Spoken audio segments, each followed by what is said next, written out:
Welcome to Lighting the Way Today, a place where we discuss how to connect God's Word with topics relevant to everyday life.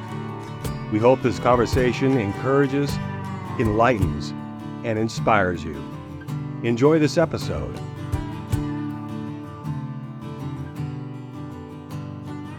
Hello, everyone, and welcome back to the Lighting the Way Today podcast. I am Hunter Mullins, and I'm here with Sierra Bergman. And today we are diving into a topic that's exciting and oh so important: navigating engagement and the steps that lead to a godly marriage.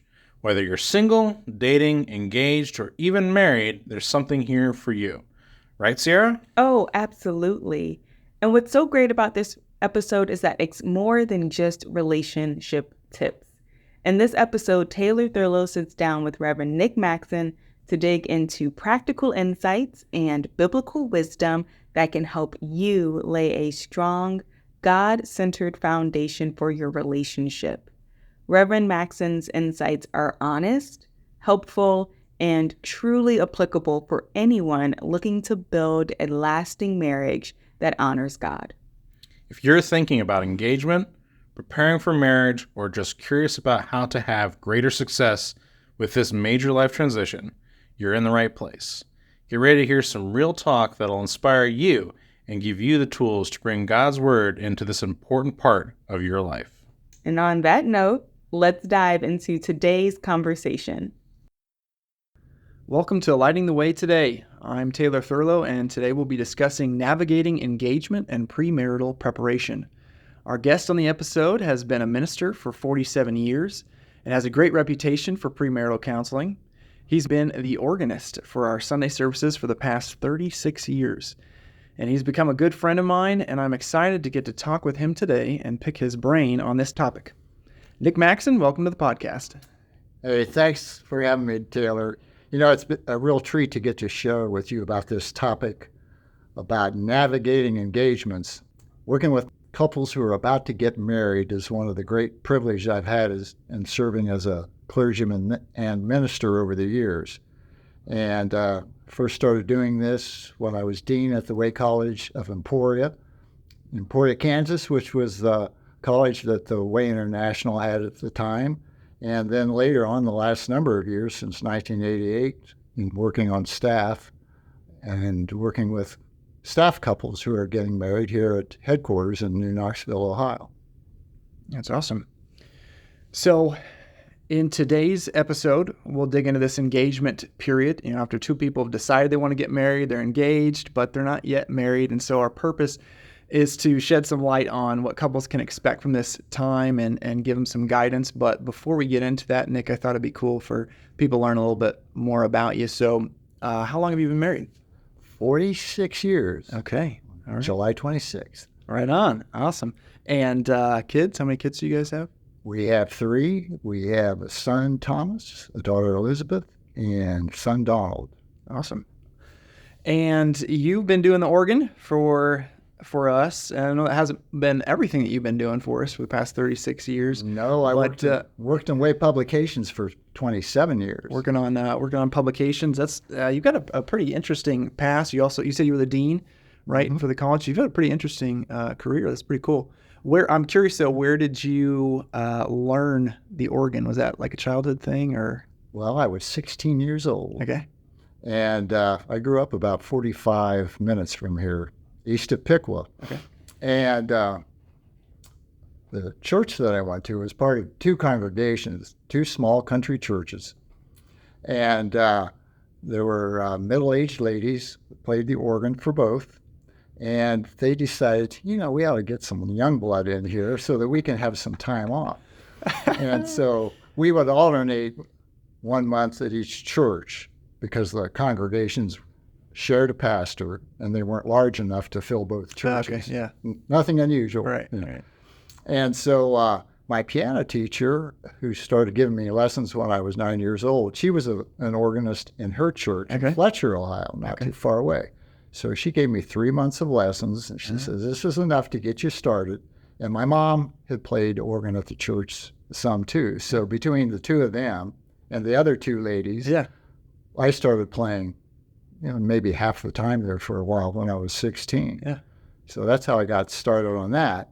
And then as far as the pop organ kind of stuff, that came about when I was in college because my dad worked in a small custom meat packing plant in Conover, Ohio, and his boss always did a pig luau every summer. Wow. And they had a little small con electronic organ. Wow. And so Howard said to my dad, hey, could Nick play some pop tunes, while everybody's here, having their Hawaiian cocktails and getting ready for the pig roast. Wow. So I bought a couple books, started working on this stuff, and stuff from the 40s and 50s, because that was the generation of my folks. Mm-hmm. And so that's how I got started. Wow. Playing the organ. Cool story. How about that? Neat. Thanks for sharing. So getting into this engagement time, and you've had some experience. We've heard some great feedback from people about their time with you, having you as their counselor during this time, their clergy. So what can a couple expect to get out of the engagement time? What do you want them to accomplish during this time? Well, they're going to build a firm foundation really for the rest of their lives. That's where it's going to start. It'll have started when they were dating. Mm-hmm. And by this time, they figure like, hey, we got something going here. Right. Well, let's tie a knot. Mm-hmm. But it's a time for, it's a time to be romantic.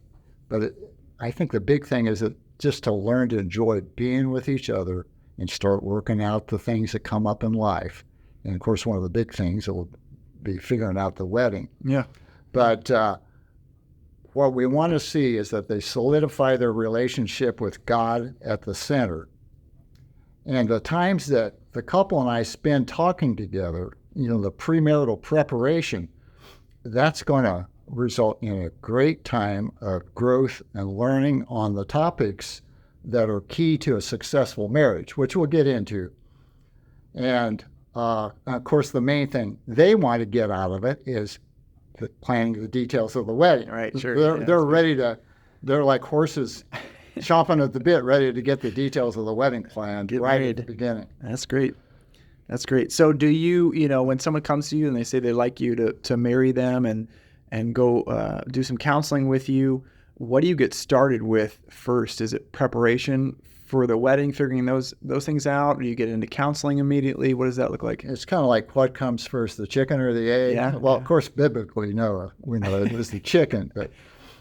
But with the wedding planning or the counseling, navigating that it's as unique as every couple is unique. And it's often just a blend of both. And I think a couple of key scriptures to remind us that God is at the center of this. Proverbs 3, 5, and 6. Trust in the Lord with all thine heart, and lean not unto thine own understanding. In all thy ways acknowledge him, and he shall direct thy paths. A classic verse, right. Can apply to just about any situation in life. But if we are trusting in the Lord with all our hearts, and I include myself in that with the couple, mm-hmm. in their planning and preparation. If all three of us are trusting in the Lord with all thine heart, leaning not unto our own understanding, in all our ways acknowledge him as we're doing this planning and preparation, we're going to find, hey, let's do this. We can do this. The word says this. Or I know this website where you can find the answer to that. Yeah, all this stuff comes together when we put God at the first and at the center of it. And then I think, too, of my wedding ring. And on the inside of that, it has engraved a verse.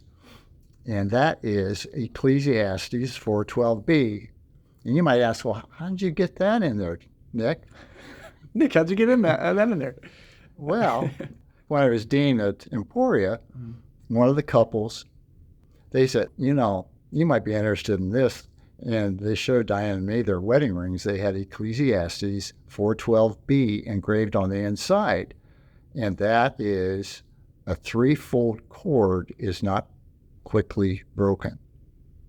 And that applies, of course, or refers to God, the man, and his wife, the husband and his wife. And we were so inspired by that we went to our jeweler and said, "Can you engrave Ecclesiastes 4:12b for us?" And he did.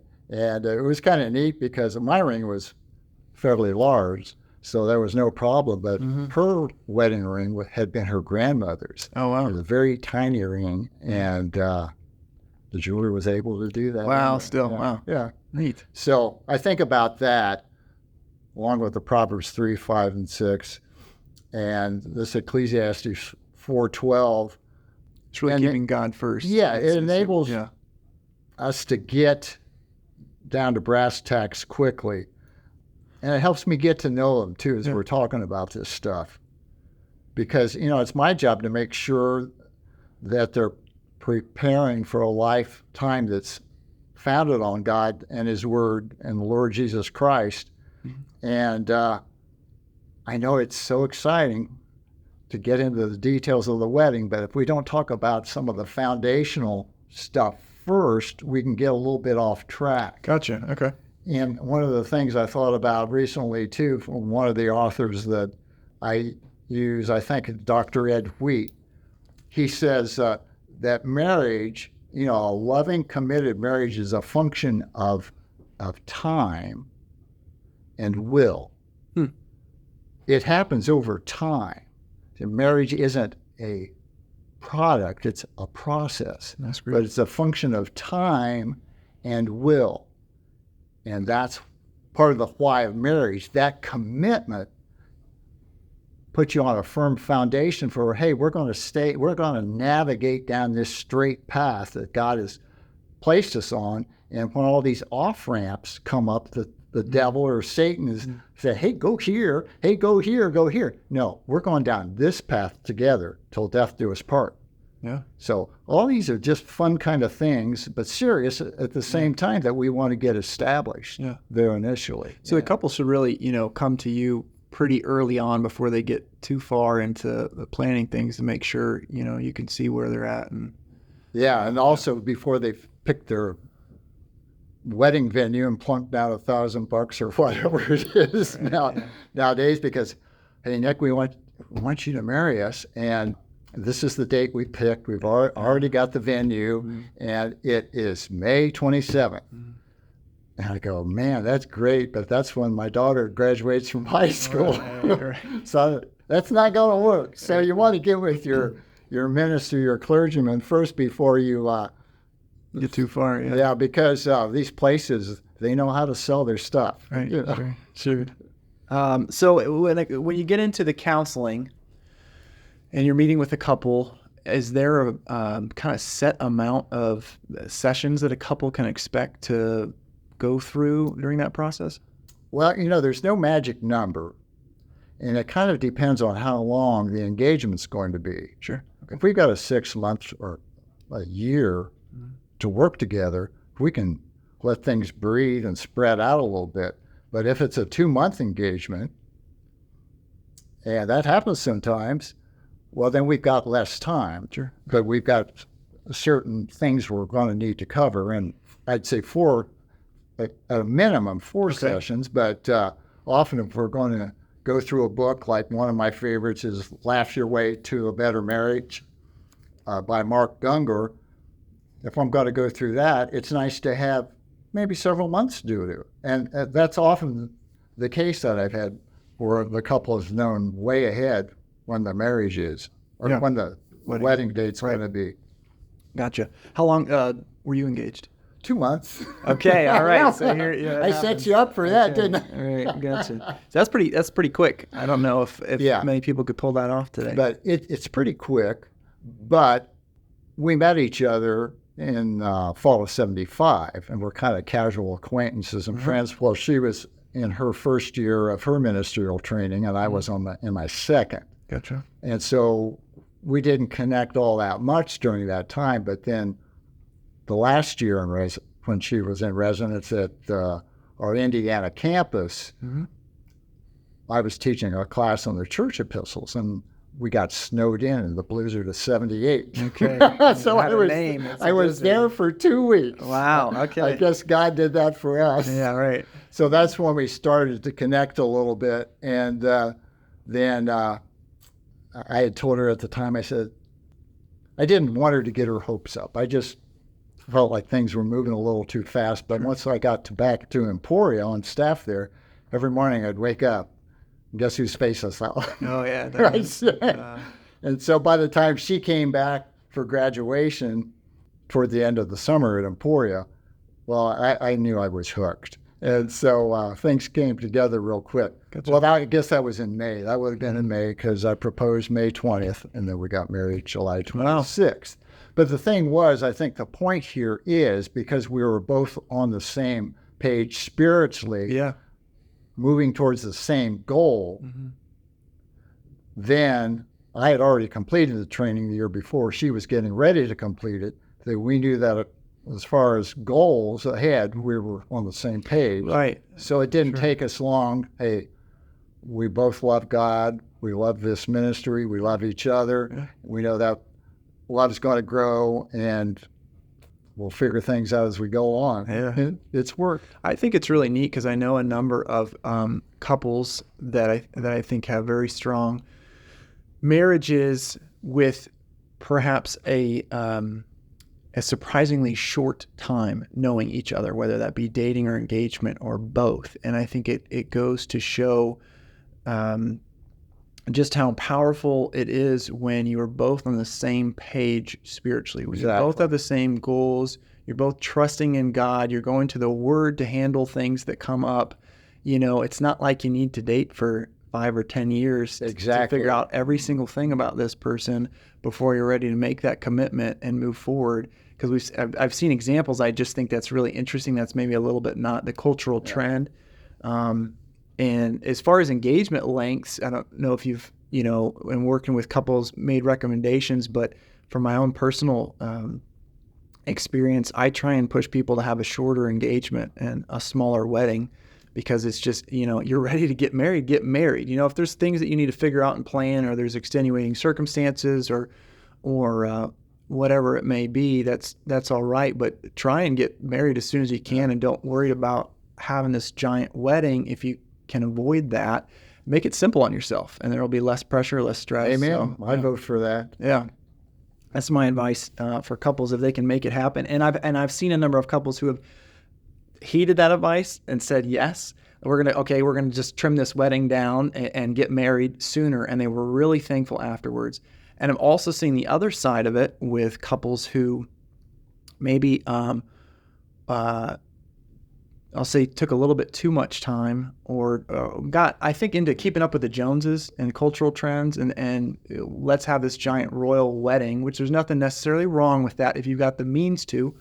But for people who maybe didn't have the means to do that, they're trying to, felt a little bit of pressure from society, and so, okay, we need to save up for years and years, and then ended up getting sick of one another during the engagement, process, and it broke off, and you hate to see that. But exactly, that's exactly right, and that's what I was mentioning earlier about God set you on a plain path. When you get married, there's a commitment there. Yeah, you're locked into that in a real positive way. It's a boundary of protection. Yeah, but the devil is going to accommodate you with all kinds of off-ramps. Yeah. And so if you've got a 3-year engagement, which I just talked to a couple in Columbus, the first part of this week, they were going to have 2 or 3, maybe we'll go down to 1, but we want to get this house and we want to get this, but they've got their careers and everything. So I said, I encouraged them to go for the 1 year, and Diane did too. There you go, being on the other side of it. Yeah, you mentioned commitment there, and I thought that would be a good thing to bring up, because I think in society, especially, I don't know, just from what I've seen with younger men in particular, there's kind of this fear of commitment. And so you may see people who are dating for a long time, and I think it's from really a fear of commitment, because people think that if they get married, there's going to be they hear of negatives that are associated with marriage. Okay, I'm going to have the ball and chain. Okay, I'm going to have to give up all the things that I want to do. Okay, I'm going to, and they're afraid of being tied into something. And what you just talked about, commitment being like a boundary, like a protection. Right.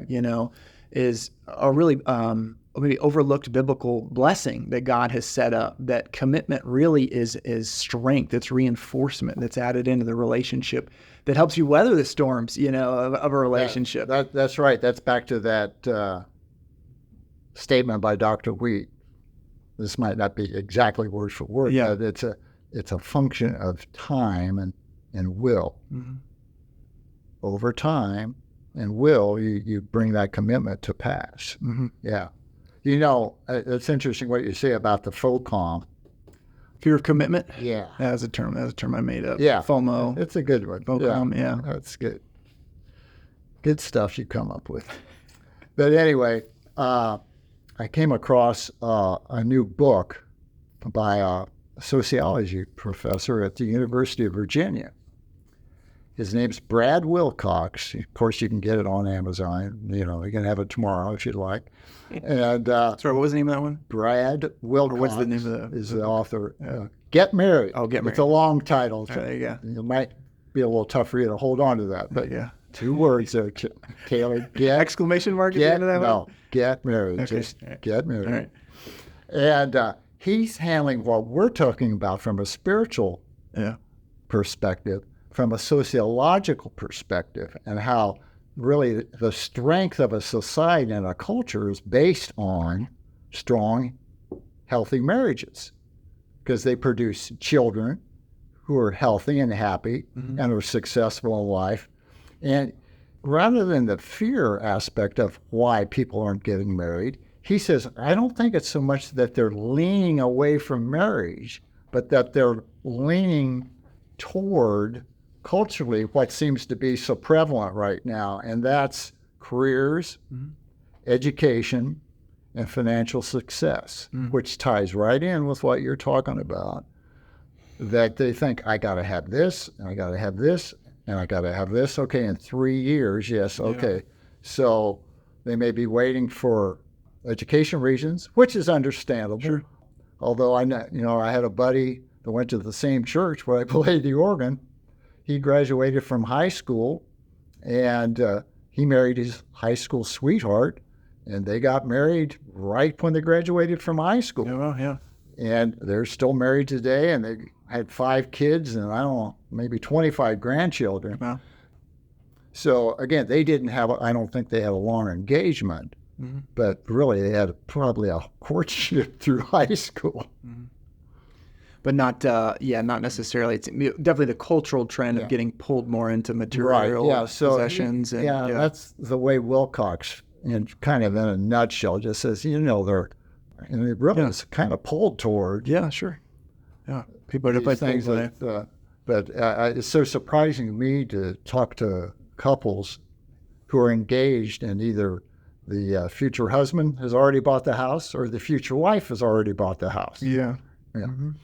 I think it's just the what I try to ask people is, you may have lots of reasons, there may be lots of good reasons, but what's your why? Why are you having a 3-year engagement? Why are you waiting? And there may be a very legitimate, great reasons, but also may be, when you start digging into it, maybe it's material possessions or pursuit of something else. Exactly, right. Maybe the spiritual reasons aren't there, and so it's just a time to reconsider. What's your why of pushing off the marriage? I can't think of a situation right now where somebody is waiting to get married for spiritual reasons. Yeah. And unless they're engaged, you mean? They're waiting? Yeah. Yeah, I get you. I don't know. I just think really get married. Get married is it. If you're spiritually ready, get married. Right. If you're spiritually ready, that's a great way to phrase it. You've got a job. You've got your job, your education, at a stage where it won't get in the way of having a good, solid marriage. Because there's so many different combinations. Yeah, it's just hard to say this is the way we do it, because each one of us is a unique person, and each couple's a unique couple, and God knew what He was doing when He set everything up. Well, before we get too far down there, I wanted to make sure I got to ask you about counseling and what that looks like. What are you covering? What are you covering with the couple? Are you going through books, or what are you trying to get out of the counseling time with them more specifically? Yeah, I think overall, what we'll cover, we hit some of the main spiritual building blocks just with those verses. We didn't hit Genesis 2, is it? Genesis 2:18. It is not good that the man should be alone.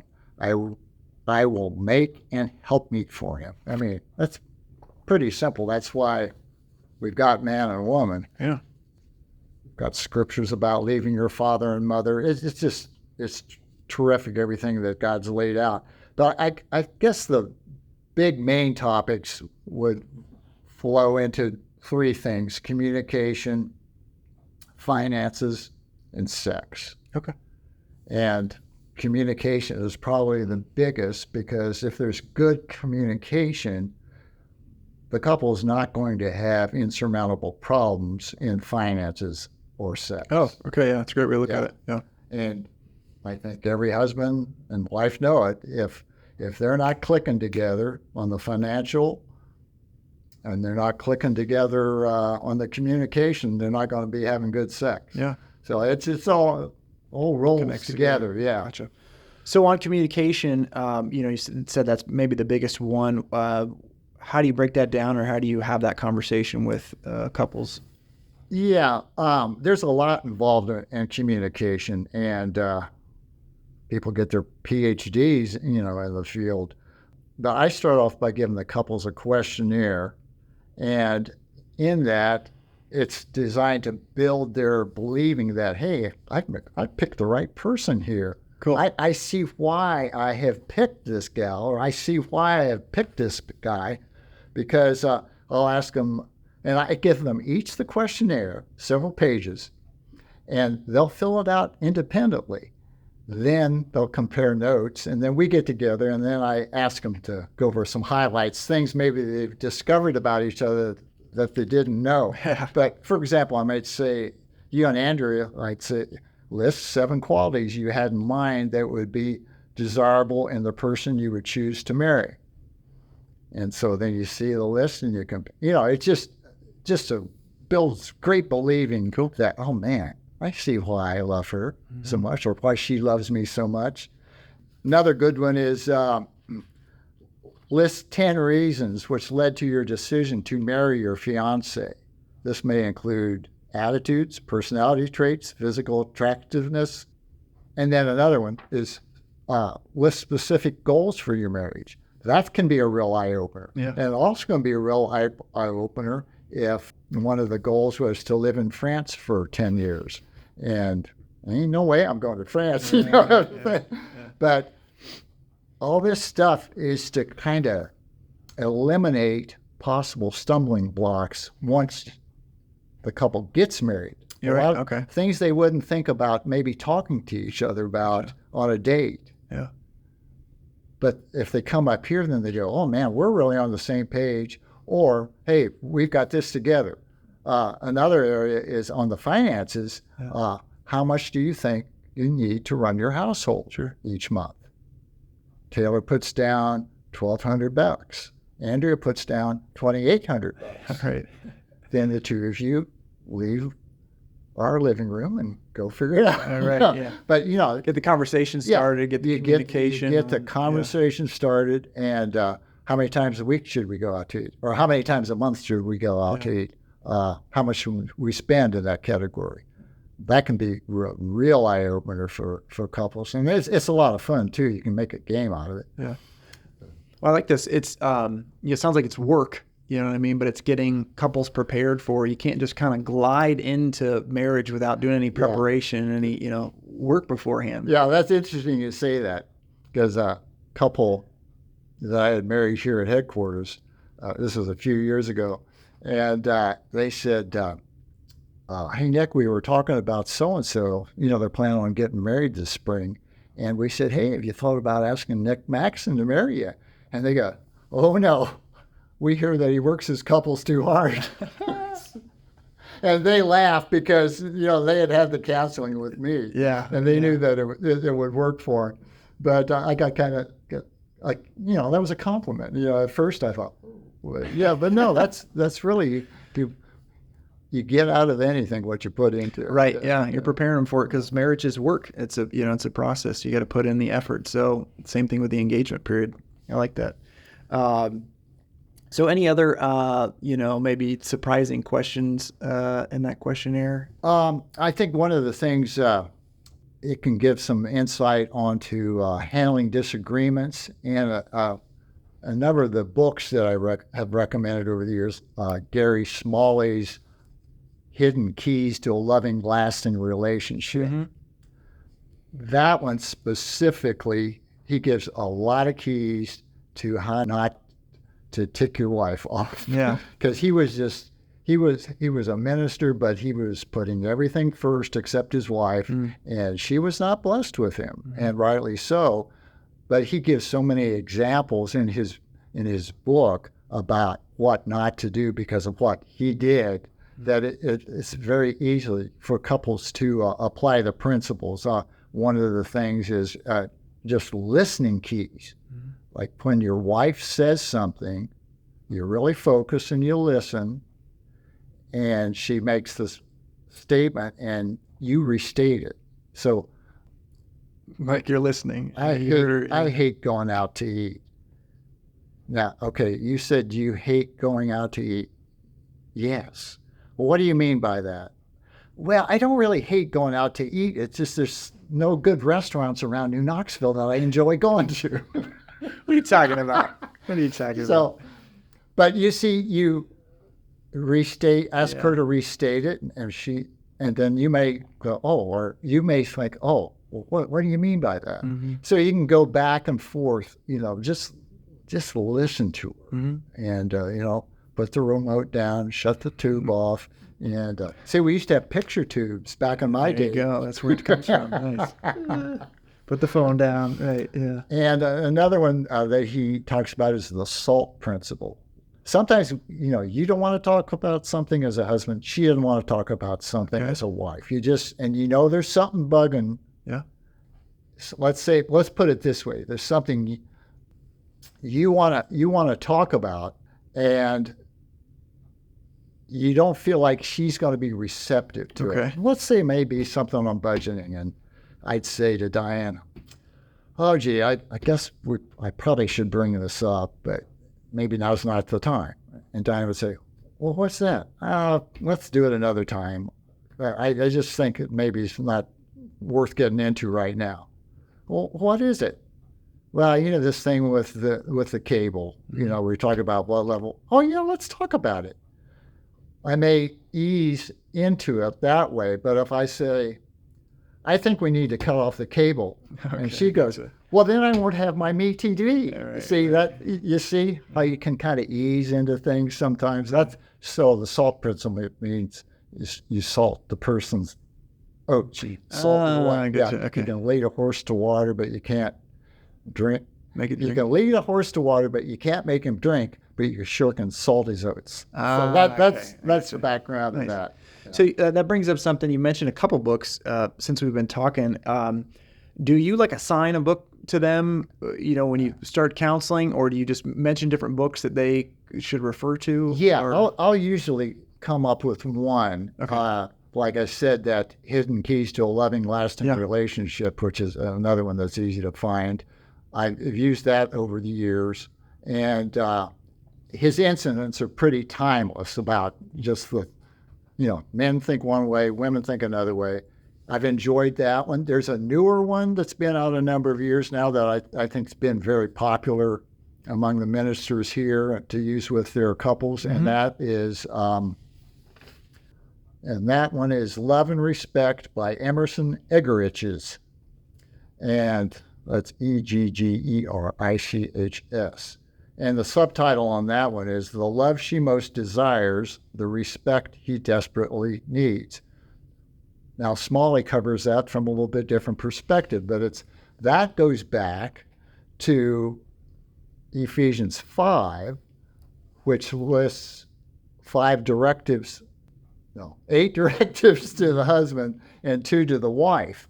And our ministry has just put out a new volume recently, and that is called The Word in Marriage and Family, and that's a collection of studies by WACOR ministers. WACOR is our Christian Leadership Training Program, and it's called The Word in Marriage and Family.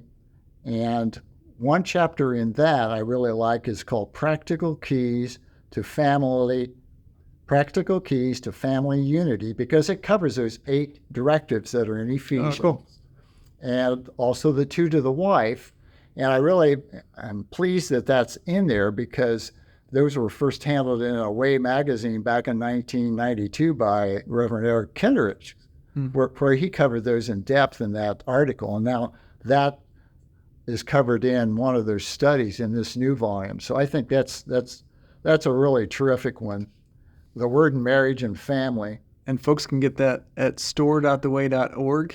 Say that again? Store.theway.org. That's right. That is readily available. And speaking of sex, since we haven't spoken that much, and here we are. A right. tried and true book that I recommend to anybody, and that's still readily available, is Intended for Pleasure, and that's by Dr. Ed Wheat and his wife, Gay. And he's no longer living, but I met him back in 1979 at a biblical counseling conference at Liberty University, Liberty College at the time, and he and his wife were speaking at that. So it was just a real straight shooter, an MD who was not a born-again Christian, but his wife was, and so she prayed and believed, and he eventually got born again, and he tied all that he knew about human physiology and sexual response, and then linked that with what he saw in the Word. Wow. And he did some work on Song of Solomon, and just a great work. He covers birth control in it. Been very thankful for that over the years, because it covers the tortoise and the hare response between the man and the women that everybody has to figure out. So some pretty great stuff. And now that we're into that, I think maybe there's a cultural opinion that, all that the Bible has to say about sex is don't have it. I think people think that have a certain opinion that Christians are very much so just trying to make people not have sex. Whereas if you get into the Word, like you talked about, God designed sex. Sex is a good thing in the right context. You bet. It's his design. It has all things that pertain unto life and godliness, including sex. So when you get into talking about that topic with a couple, you've mentioned the Intended for Pleasure by Ed Wheat. How do you kind of broach that topic with a couple that's preparing for getting married, preparing for that time in their life? What do you cover with them on sex? As far as sex goes in the Word, I love the section in 1 Corinthians. 1 Corinthians chapter 7, and this is the Apostle Paul writing by revelation. God told him what to write down, and here he says in 1 Corinthians 7:1, "Now concerning the things whereof ye wrote unto me, it is good for a man not to touch a woman. Nevertheless, to avoid fornication, let every man have his own wife, and let every woman have her own husband." So, God's in favor of this. And then it says, "Let the husband render unto the wife due benevolence." And I think that's been taught sometimes as good feeling. "Let the husband render unto the wife due benevolence, and likewise also the wife unto the husband." So this is God's kind of explaining this. This is what's involved in it. Verse 4 says, "The wife hath not power of her own body, but the husband. And likewise the husband hath not power of his own body, but the wife." And verse 5, "Defraud ye not one the other, except it be with consent for a time, that ye may give yourselves to fasting and prayer, and come together again, that Satan tempt you not for your incontinency." The point is, the wife hath not power of her own body, but the husband, and vice versa. The thing is, it's good for the couple to get together whenever they can. Mm-hmm. Now, for some reasons, sometimes you can't. Well, we just had a baby here. Well, you're going to lay off a little bit, yeah. Definitely. Yeah. Or you've got a business trip. Mm-hmm. You're not going to be together. Mm-hmm. But what's so neat about it is it can be so natural and have such a natural flow to it. They'll do what comes naturally and spiritually. So there you go. It's pretty good. You're not shying away from this topic, and you're preparing the couples for It's just it's a good thing, and again, it goes back to having the shorter engagement, right? Yeah. If they're already solid. Yeah, I like thinking about as far as this specific engagement period is concerned. I know we've had a couple episodes on dating here, but when I've taught this in Christian Bible studies, I take it from the perspective of boundaries. As simple as thinking about like football, for example. And, football's been played on the same field for how many years, 100 yards this way and so many yards that way. And you think about all the different ways in which two teams can play the game, and that boundary. But there's an out of bounds, and the game's best played inside the boundaries. And so it is with life. God's word is Psalm 119, 105. It says it's a lamp to our feet and a light to our path. So it tells us where we are and where we should go. It tells us what to avoid. And when we stay inside of those boundaries, that's where we get the blessings. And when we get outside the boundaries, that's where consequences and different things can happen. So sex is the same way. Inside the boundaries, which is a big old playing field. I think sometimes people think it's like this little, spotlight you got to stand on. Oh, yeah, not at all. Yeah. I was thinking about, talking about the boundaries, or granddaughter Sophie, she's in the first grade. She's been playing soccer. Mm-hmm. And so they really work with the kids on learning what the boundaries are. So a couple of weeks ago when we were over in Westerville, she was the goalie. And of course she was kind of nervous at first, but she's watching those lines and she knew where she had to be at a certain point, and the ball had to be at a certain place before she could cross this line. And she's looking down and watching it very carefully. But when she was in the box, she knew I can move around here all over. But if she got near to those lines, there were only certain times she could cross those lines. Mm-hmm. So it's fun just watching that. Yeah, simple as a kid learning boundaries. It applies to many things in life, and God set these things up for our benefit, not to keep us from having fun or something like that, but it's for our benefit. So great. Well, we covered communication. A little bit about finances, sex, a number of things. I thought maybe we could talk about wedding planning. I wasn't sure if you had any particular things you cover with a couple on wedding planning, or if you just leave it up to them to figure those things out. I think a lot of it depends on, are they getting married at a church? Mm-hmm. The minister in the church, and they're doing it's a self-contained package where the reception is there. Back when I was a kid, the weddings were in the church, and then the reception was in the basement. All right, yeah. And the contents of the refreshments were nuts, mints, and punch. Really? And wedding cake. And cake, wow. Good. Nuts, mints, and punch consistently. Really? Wow. Yes, okay. Yeah. Right. That was a Midwestern Ohio wedding. Now, I know up around Northeast Cleveland area, some of the different cultures up there, they went way out more than we did. I mean, the weddings, the dancing, and all that. We didn't have that around here. Punch and cake. All right, there you go. Get her done. But as far as the wedding itself, it depends whether they're, like I say, doing a church wedding. Mm-hmm. If they're going to a venue that may be some distance away, they're going to be working more with the director of the venue as far as all the details of maybe the wedding and the reception, and I'll be more involved with the details of the wedding itself. I do spend quite a bit of time on the ceremony. Gotcha. When I say the wedding itself, I mean the ceremony. Gotcha, okay. And for example, one of the couples, well, actually the last two couples I married to, we did a mock setup in our dining room. Oh, cool. We moved the dining room table out of the way. I did a mock kneeler out of pillows. And so we just ran through, and Diane helped me, and we just ran through the whole ceremony before the reception. Oh, great. Cool. Or, I mean, not before the reception, but before the rehearsal, so that the couple was more at ease, and they were just well schooled in what the vows were and what the pledges were, and they could practice. By that time, I had asked them to have the pledges memorized, and so, yeah, we have a good time with that. Nice.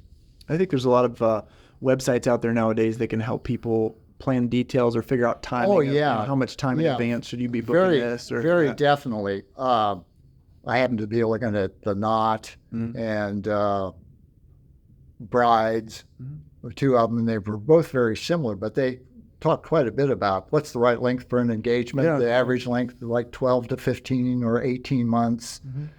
So great material out there as far as etiquette and how to handle things with the family. So yeah, there's a lot of great things out there.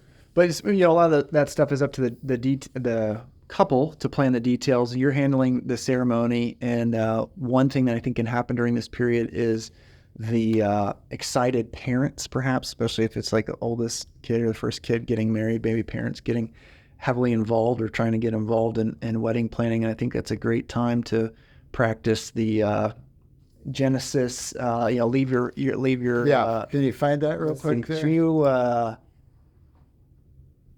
Genesis 2:24. Therefore shall a man leave his father and his mother and shall cleave unto his wife, and they shall be one flesh. So it's, love you, mom and dad. Going to be one flesh. Yeah. And this is our thing, to a degree. Yeah.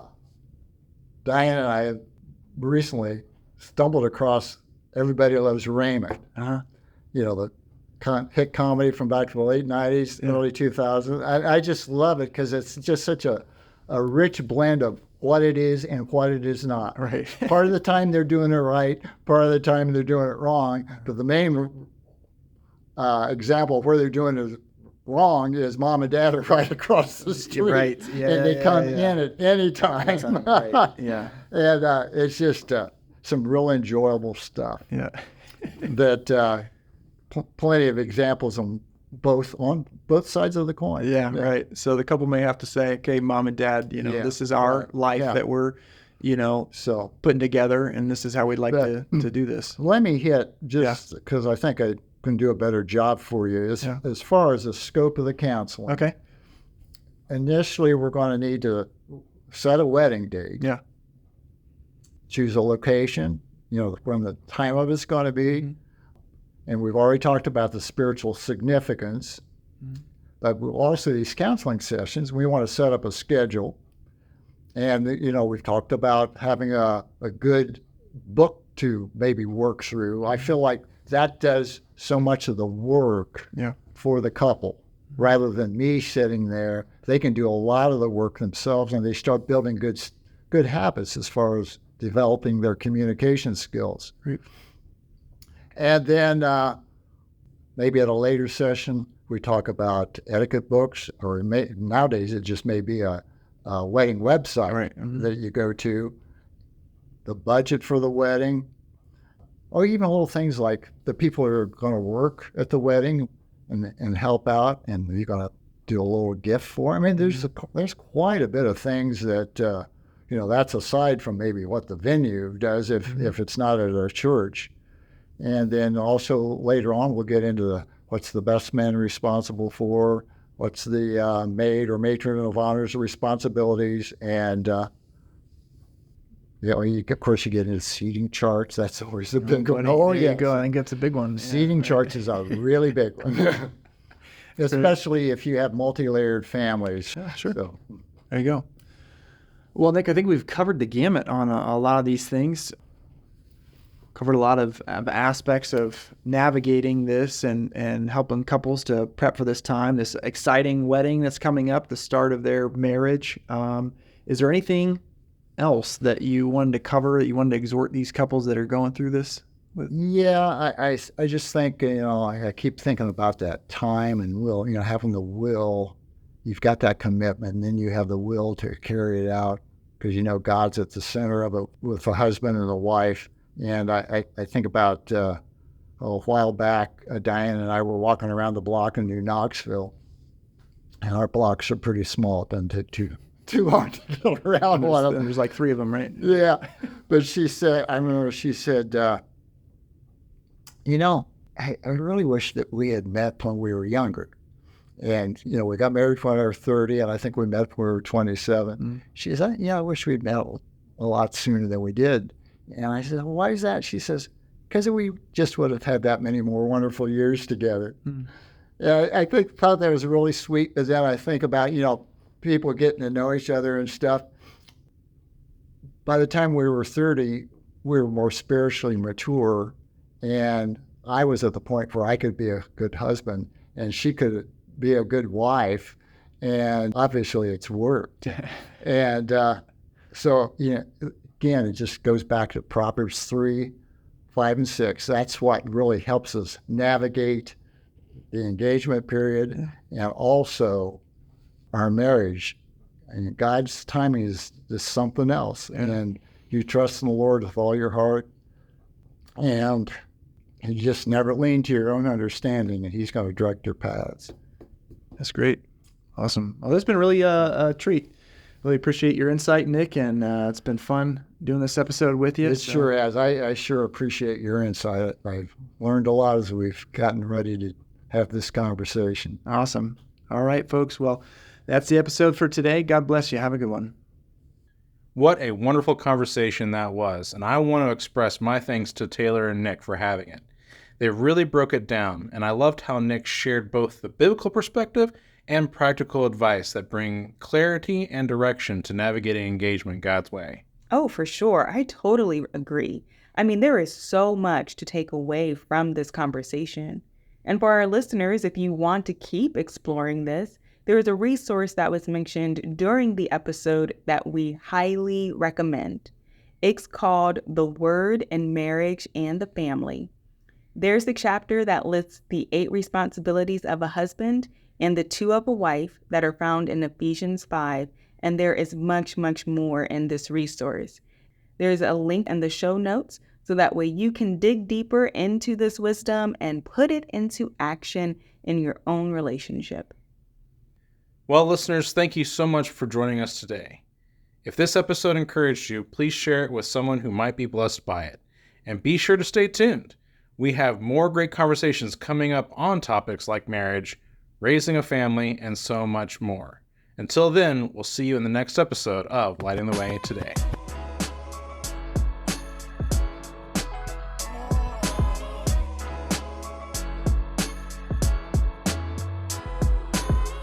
We let God's word shine in our life.